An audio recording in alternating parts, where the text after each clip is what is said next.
Hello everyone and welcome back to my channel. In today's One Piece Treasure Cruise video we are going to do a priority tier list for all the free-to-play treasure map units you can acquire from the treasure map shop or the treasure map exchange. I believe that if you miss a lot of these units or you are a newer player, this tier list can help you decide how exactly to prioritize them. The tier list will be based on my personal opinion on the units, my team building experience, how often I personally use them, and at the end of the day how good I really think they are. Because we have tons of treasure map units, I will try to make this as quick as possible. So let's begin with the missing units that are not available in this specific tier list I use. The link, by the way, will be in the description if you want to use it for some reason. The missing units though: treasure map Q Perospero, Strength Kanjuro and Ulti. Also reward Dex Jinbe, who is mainly good for support, and Super Tandem Sabo. In my opinion, Perospero and also Kanjuro go in the medium priority tier. Perospero mainly because he can give you a 3-turn chain lock and he has a decent support of locking slots. Kanjuro because he can remove defensive effects, give you a color affinity boost and maybe a conditional attack boost, but the thing is that he can only remove 4 turns of the defensive effects, not 5, and that is the reason he is not high priority. And then Ulti is not that good, but still okay. I would put her in the low priority. She is very situational, so probably low priority is the correct spot for her. Now Jinbe can be medium priority because as a support he can lock your slots and he is very easy to acquire. The anniversary treasure map unit, Super Tandem Sabo, is not yet available in the shop, but because he is one of the very few free-to-play units in the game that can give you chain boundaries while also giving extra utility, I will place him in the high priority tier. Now that the missing units are out of the way, let's talk about the units we can actually see on screen that are available in this tier list. Let's begin with treasure map Mihawk. He is after everything else. He has a very good attack boosting support for slashers, but other than that he won't really be used, especially because slasher teams 1 are not that good, but 2 there are way better units out there. He is just a very old unit. For treasure map Int Whitebeard the same thing goes. He goes after everything else. He has a very decent 11% attack boosting support, but mainly for people in his crew, Ace, Marco, Jozu, and as a unit you are not really going to use him for his special. Then we have Cavendish. I think Christmas Cavendish should be low priority. The reason is he is not that good, but he has the niche that he can remove beneficial effects and then apply other effects for boosting in damage, which is very good when the opponent actually gives you a low war boost or a low attack boost. Just for that, he goes to low priority. He could be higher if he even had more utility in him, but in my opinion, because we do not see that effect that often in the game, he will go to low priority. Just know he is one of the units that can remove beneficial effects. Gear for Luffy can be viewed from different viewpoints. If you are a newer player, he is probably medium priority because you do not have a lot of units. Luffy can actually provide you with a decent captain ability if you fully limit break him, and on top of that he can shuffle your slots, even block slots, but randomly. He does not make them matching, unfortunately, and in my opinion that is a big drawback, but he can give you a decent color affinity boost. He also has a decent support for free spirit units, boosting their base stats, and to be honest I am using him more as a support than I am actually using him as a sub in teams. He has 2 big drawbacks and that's why I will place him in low priority, even though if you are just starting out, he could be more beneficial for you. He is one of those units that will be great starting out in the game, but later on as you get more characters will definitely lose value. The first reason is that he randomizes slots, meaning even if he does randomize block slots, then you need another unit to guaranteed make them matching. 2 units for one purpose, not the best thing, makes your team building a bit clunky. And then the other thing is that his color affinity boost might be universal, which is great, but it is for 1.75 times, meaning not the highest amount for today's standards. Then we have Ace, who is awesome, especially for new players. I will put him medium priority. He is still a very useful unit. He can actually make block slots matching, which is awesome. He can also give an attack boost. He makes matching slots as a captain, and in my opinion is overall a unit that when starting out can help you a lot in multiple scenarios. Valentine Sabo is a bit of a weird character. He needs a cerebral captain, and then he can change all of your type slots to matching on cerebral characters only. Then he reduces the defense by 80% and gives you a conditional attack boost. He is definitely nice to work at his full potential, and for that reason I will place him in low priority. I really haven't used him much, and the fact that he gives you an 80% defense reduction and not an 100% is kind of a bummer. Then we have the dual unit of Zoro and Sanji, actually because I really love Zoro and Sanji. That is the first treasure map unit I ever personally got, but not the best choice. I will place them in low priority as well. Their swap is not that good, especially nowadays. They're special because they give an orb boost, and it is a decent one, can be considered okay for Sai and Dex units, but other than that they don't provide much else, especially as a dual unit. Kizaru is one of the meme characters of Treasure Map, definitely after everything else. Big Mom though is amazing, definitely high priority, especially for new players. She can do the same thing as Christmas Cavendish, removing already having beneficial effects on the crew, but then she can give you a full board of G slots even through block slots, an attack boost, an orb boost, and a color affinity boost. For everyone, it is a universal boost for attack, orbs, and color affinity. That makes her extremely useful because with one special you get slots and damage, and just with her special you can maybe clear a stage 3 or stage 4 in a quest, especially if you have a utility unit to deal with the debuffs as well. Crocodile will go into the after everything else tier, just like Mihawk and Whitebeard. He can provide a decent attack boosting support, 9% for strikers if I am not mistaken, but other than that, special wise and abilities wise, he is not really used. He can be swapped with your captain, but for only one turn, so you cannot evade debuffs and it cannot go through stages. Other than that, he doesn't provide much. He gives an attack boost to himself, which is horrible, and to be fair, even when he does become captain, he only boosts your crew for 4 times. Not that high, back in the day it was definitely better than it is now, but at least it is a universal boost. Then we have Zack, who I will place I think low priority. He has fallen off a lot lately. He was one of the very few units in the game that could remove 2 turns of the damage nullification shield, and on top of that he can remove 2 turns of damage reduction and 2 turns of defense up. Not the best, but for the damage nullification shield, pretty useful. He still is pretty useful, we just do not see that shield very often. He can also provide fixed damage, which is not the best because a majority of new quests now we do see now. And the same goes for the next unit on the list, who I will also place in low priority. Enel was awesome, I remember when I started playing, because he can give you fixed damage like 500,000, and that was huge because there was no now, you can activate it in majority of bosses, especially with combination with V1 Law, you could go through barriers and stuff, and that Enel was very useful.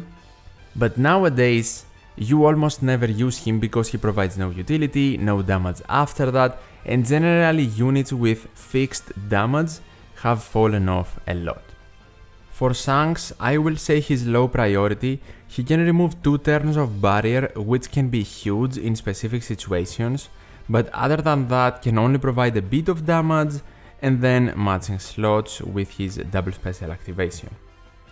Boa Hancock, after everything else, she is just way too hard to make work properly. You need to build your team around her, and she doesn't really make that easy for you, especially with all of the other characters you can use in her place. So I'm just gonna say after everything else. Exceptional artwork though. Law I will place in medium priority. He can give you some utility, adjacent matching slots and also his own slot to matching, and on top of that he can give you a boost in chain. I like Law, and because he can be also attached with supports like Corazon to make him even better, I will place him in medium priority. Christmas Nami I think should also be medium priority. She's not the best debuff remover because she removes stuff for 3 turns and not more, but at the same time she can also manipulate your slots. She is a Nami unit and she can also be attached with many supports and also allow you to actually unlock super types or super class abilities for activation. So I think she's in medium priority, but definitely no more than that. That Kaido is useless after everything else. The same pretty much goes for this Doflamingo, so after everything else. Smoothie and Oven though are pretty interesting. I will place them in medium priority. With their swap, they can give you end of turn damage. Not a lot of units do that, if any, in the game, so that's awesome, and they can help you bypass resilience, of course. Then with their special, they give you a boost in orbs and shuffle your slots. Another disadvantage here similar to Gear 4 Luffy's, they do not guarantee them matching, but they do make it easier for them to be matching, if that makes any sense. I think it does. That's why they are one tier over Luffy, in my opinion. They also give an orb boost, even though it is not for every unit in the game, they still give a better boost than Luffy does. Then we have Weevil, high priority, 100%, awesome unit. He can give you a universal attack boost and remove attack down for 20 turns. One of the very few units in the game that can remove attack down for that high of an amount, so definitely a unit you should have in your box for when you need to use it. Shanks and Beckman I will place in after everything else. I really do not like this unit. Yes, it is a dual unit, maybe their swap can help you sometimes, but their special cannot be combined with another one the same turn.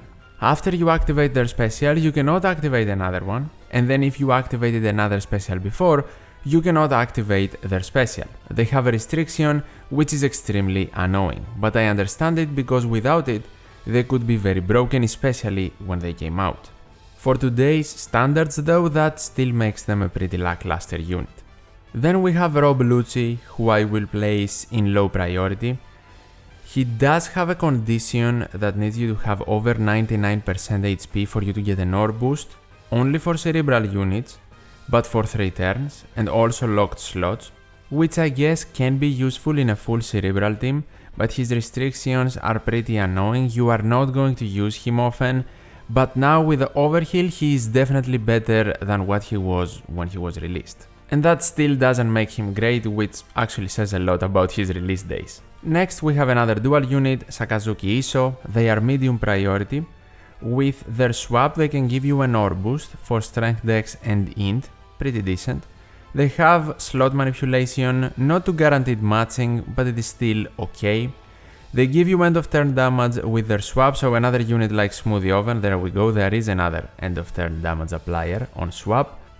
And they have the ability to instantly defeat all enemies that have HP lower than 120 times this character's attack, which is something unique, but you are not going to find it useful in many situations anyway.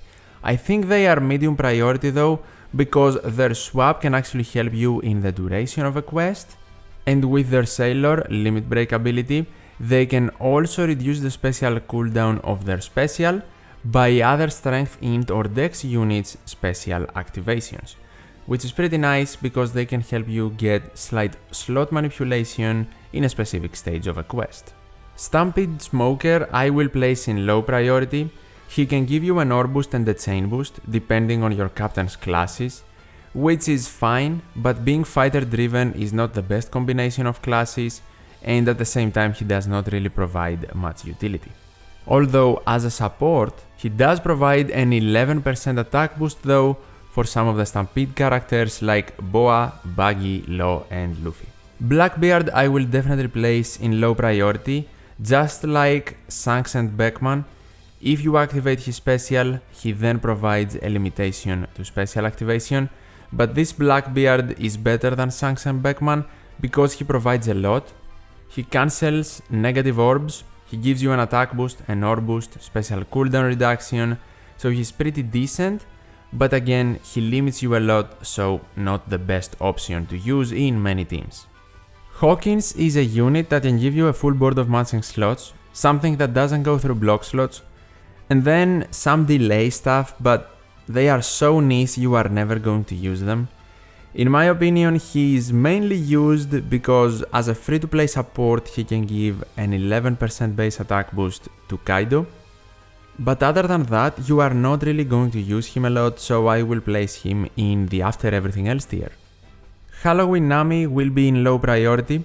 She can provide a color affinity boost only if your captain is a shooter though, and that restriction is pretty big and pretty annoying because shooter captains are not the best.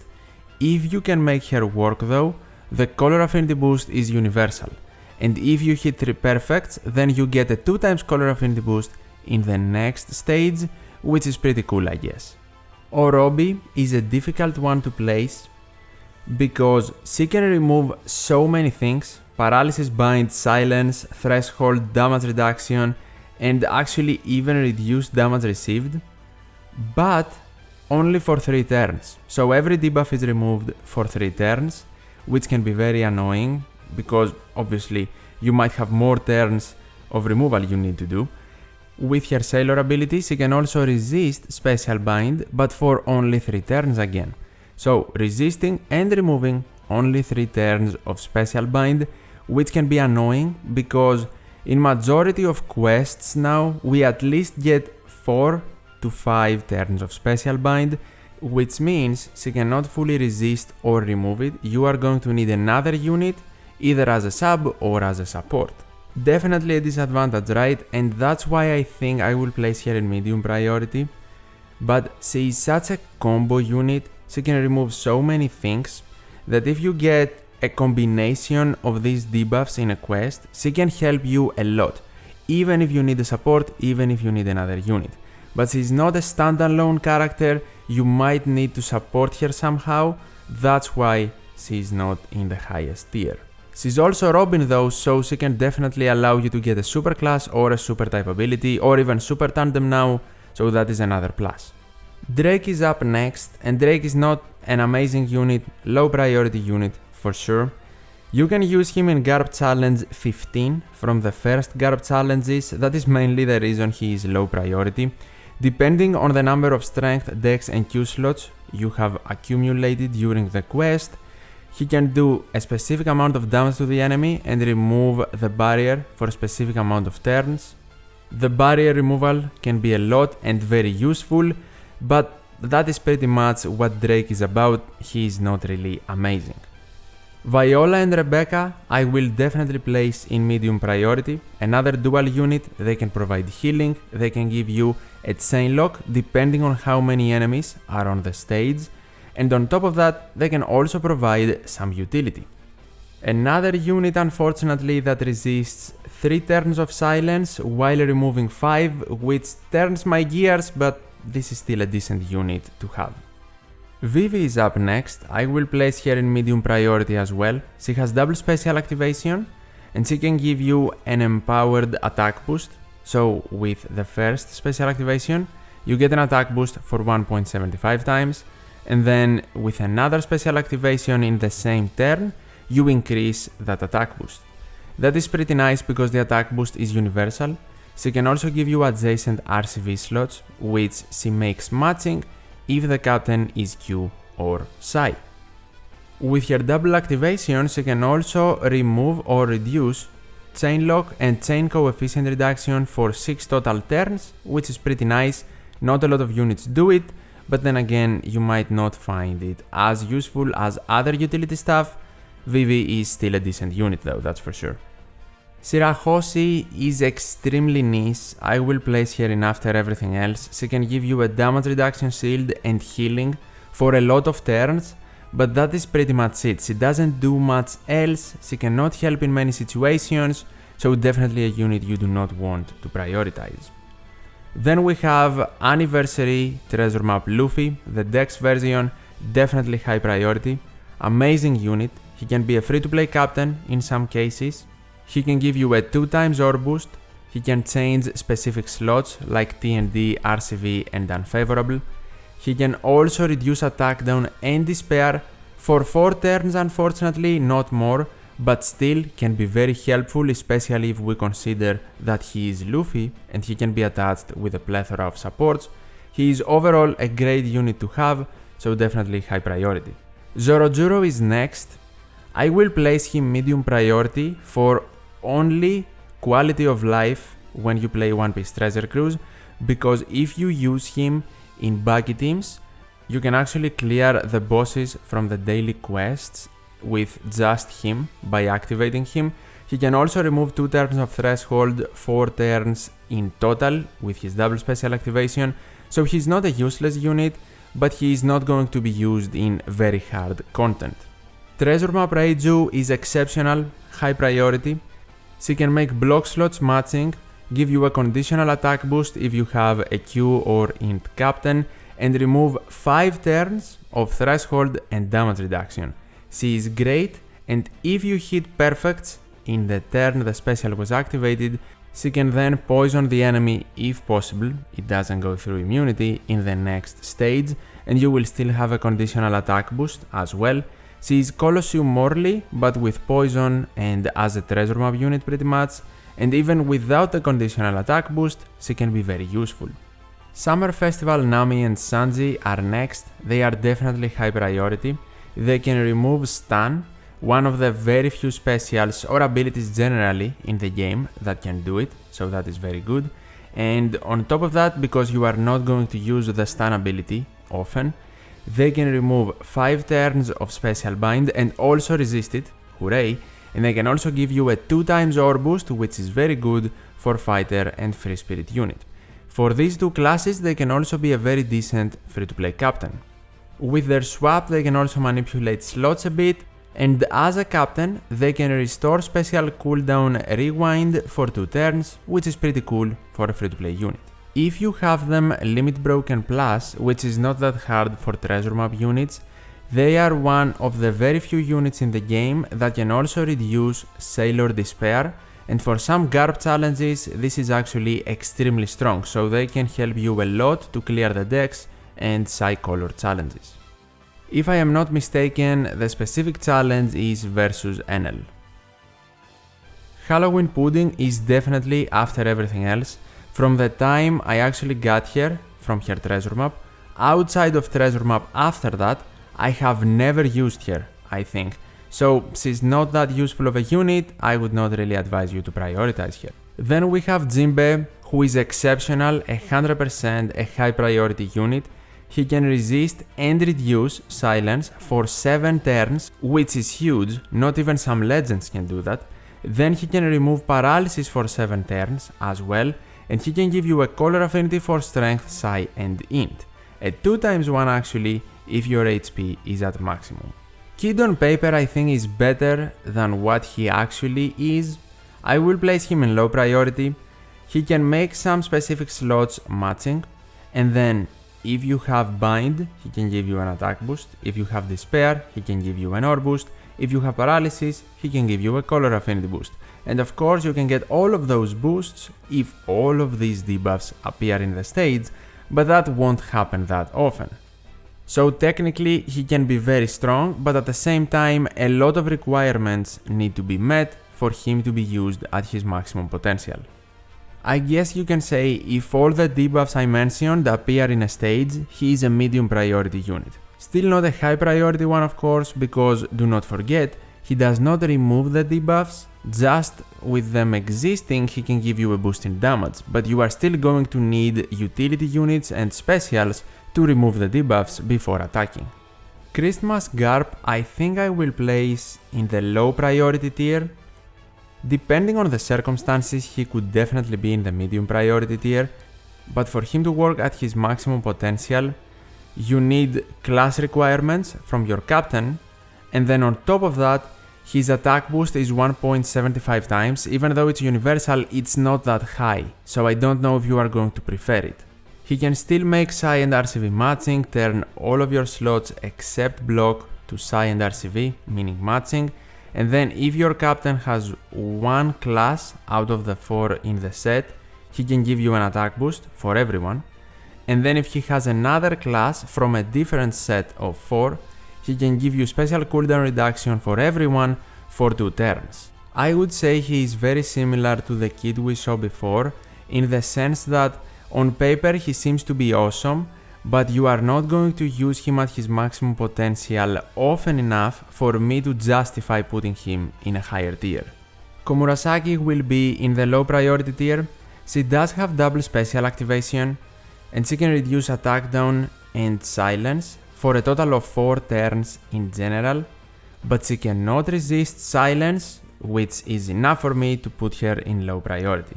Yes, the utility can be okay, but she cannot provide much else. Maybe damage reduction can be useful because that's the other thing he does, but still, no damage boosting, so I don't think she's that good. Next up we have Queen. I will place him in medium priority. He can remove damage reduction for 5 turns. He can give some Kaido units their super class or super typing abilities, and then he can also give you adjacent matching slots.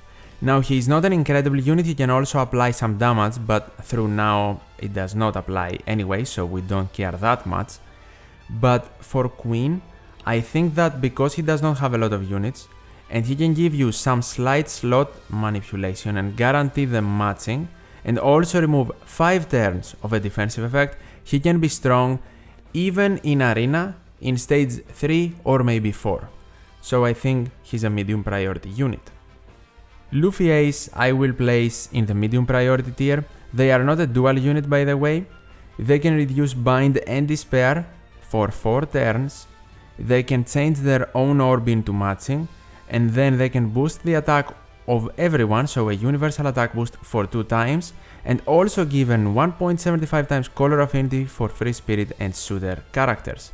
Very basic special, but I think they do enough stuff for me to justify a medium priority tier placement. As Luffy and Ace, they can of course be attached with a plethora of supports as well. Shiryu is definitely a medium priority unit. I will start off with his support. If you have poison slots and you also are inflicted with poison or toxic, he makes all of your poison slots matching, just like that, without you needing a special. Just attach him to an int unit, whichever one you are using, and he will give you matching slots, which is insanely helpful, so just for that, he deserves to be here. But with his special, he can reduce attack down and paralysis for 4 turns, not 5 unfortunately.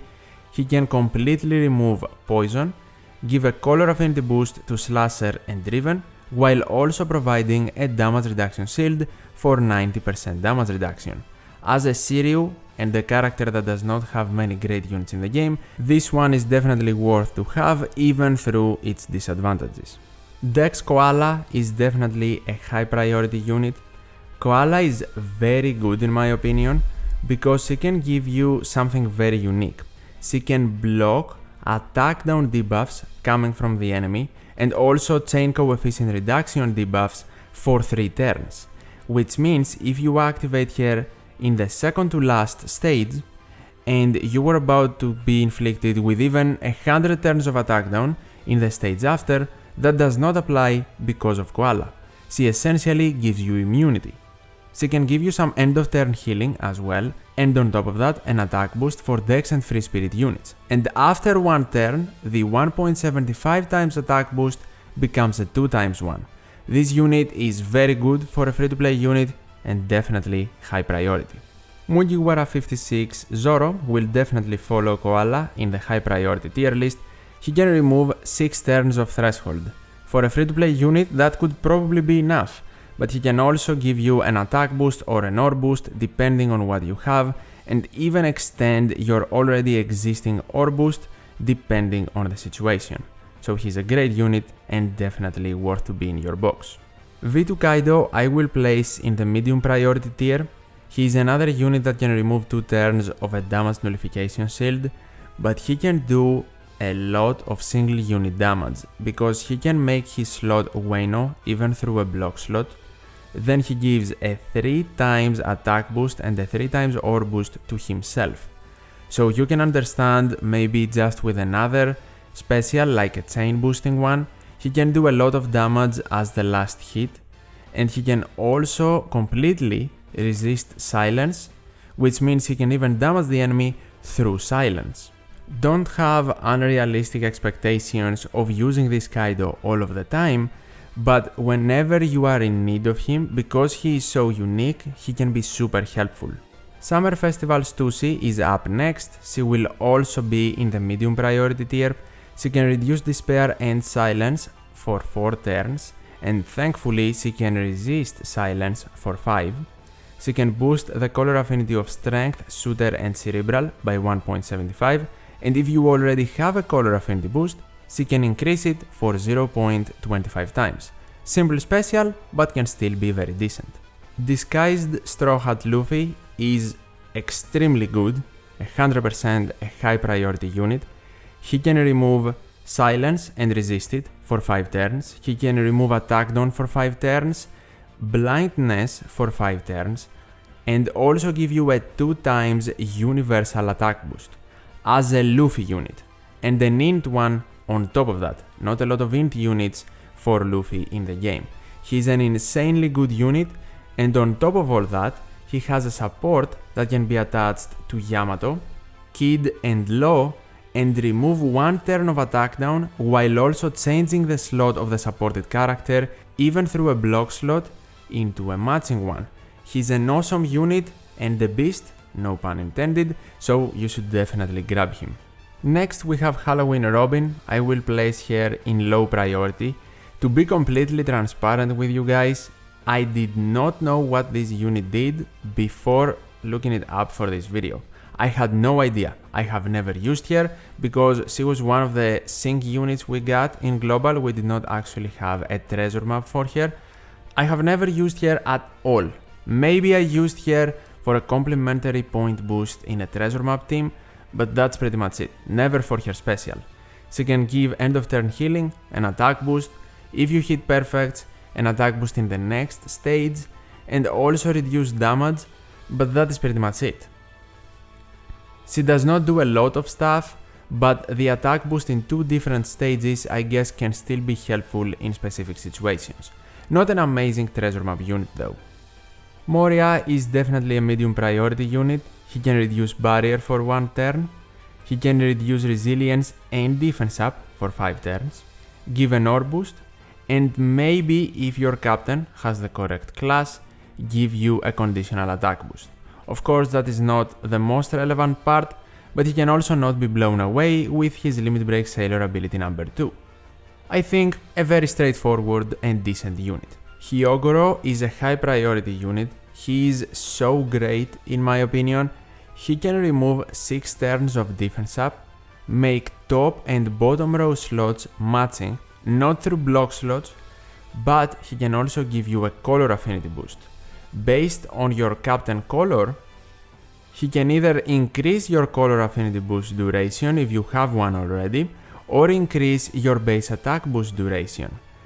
Or of course, give you one if you do not have one already. He's a great unit, and to be honest, from the time we acquired him, I have been using him in so many situations. The 6 turn defense up removal is simply incredible. Tashigi is up next. She can reduce increased defense and threshold for 4 turns and then give you a color affinity boost, or boost your already existing color affinity boost, unfortunately only for Slasher and Cerebral, so I will put her in medium priority. She could be a lot better, but she is still a decent unit. Another thing to note, with her support, if you hit a perfect as a Zoro or Smoker, she can reduce 1 turn of defense up. The 4 remaining units are not even treasure map units, they are more like treasure map reward units. And to be honest, I am not certain which ones are available currently, but might as well place them since we are here. Usopp and Garp, after everything else I think. Garp is the unit that you can buy many limit break materials of him, and he is very expensive to max out. I haven't bothered with it, and he is not that amazing anyway, especially nowadays. Then Stampede Sanji is decent, the better one of the 4 in my opinion by far, so probably low priority. He could be medium priority, but his attack boost and ore boost he can provide are for 2 colors and only 1.75 times. without utility. So low priority and then Bone Clay after everything else as well. And that is my tier list for the best treasure map free-to-play units. Do you agree with it? Do you disagree with some placements? Definitely tell me in the comments down below, I would be happy to discuss. If you enjoyed this tier list video and you want to see more in the future, definitely leave a like, I would really appreciate it, and also subscribe to the channel. As always, thank you so much for watching, take care, and I'll see you in the next one.